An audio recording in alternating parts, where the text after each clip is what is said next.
निकाय चुनाव के नतीजों के बाद सन्नाटे में रही कांग्रेस के भीतर एक बार फिर तूफान उठने लगा है और ये तूफान नाराजगी का है, ये तूफान आक्रोश का है, ये तूफान सियासत को लेकर अलग अलग पहलुओं का है। और कई तरीके के सवाल जब उठ रहे हैं तब पूर्व मुख्यमंत्री हरीश रावत के एक बयान ने भी खलबली मचा दी है। हरीश रावत ने क्या कहा है वो बहुत महत्वपूर्ण हो जाता है ऐसे वक्त में जबकि कांग्रेस एक भी नगर निगम नहीं जीती है, ऐसे वक्त में जबकि अब सवाल 2027 का है, सवाल सत्ता में वापसी का है, सवाल पार्टी के भीतर चल रही उथल पुथल का है।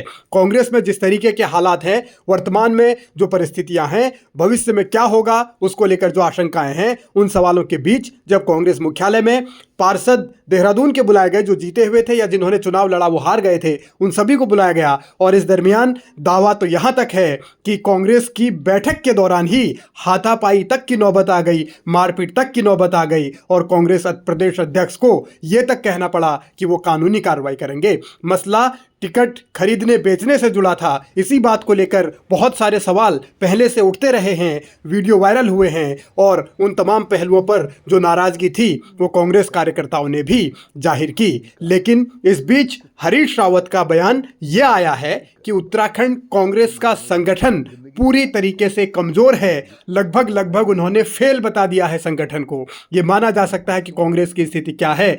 2012 के बाद से कांग्रेस लगातार चुनाव हारती आ रही है। 2024 के लोकसभा चुनाव में भी उसका वही हाल हुआ जो 2014 में हुआ, 19 में भी वही हुआ, 17 का विधानसभा चुनाव, 22 का विधानसभा चुनाव। ये ऐसे चुनाव है जो कांग्रेस पूरी तरीके से हार चुकी है। अब 27 का जब सवाल है तब हरीश रावत ने सीधे सीधे ये कह दिया है कि संगठन कमजोर है, यानी हरदा ने करण मेहरा की लीडरशिप पर सवाल खड़े कर दिए हैं।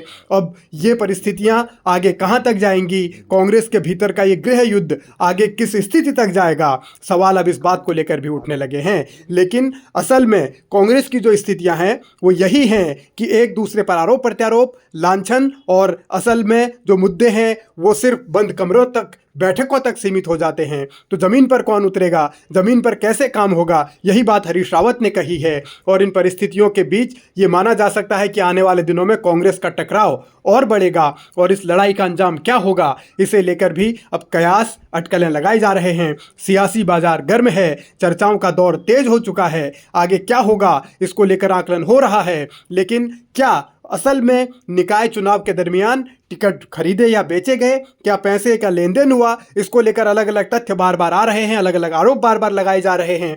और इसीलिए अब जब बैठक के दरमियान विवाद हो गया तो उस विवाद की गूंज भी बहुत दूर तक सुनाई दे रही है। सवाल है कि आखिर मारपीट की नौबत अगर कांग्रेस के कार्यालय के अंदर आ रही है तो आगे हालात क्या होंगे।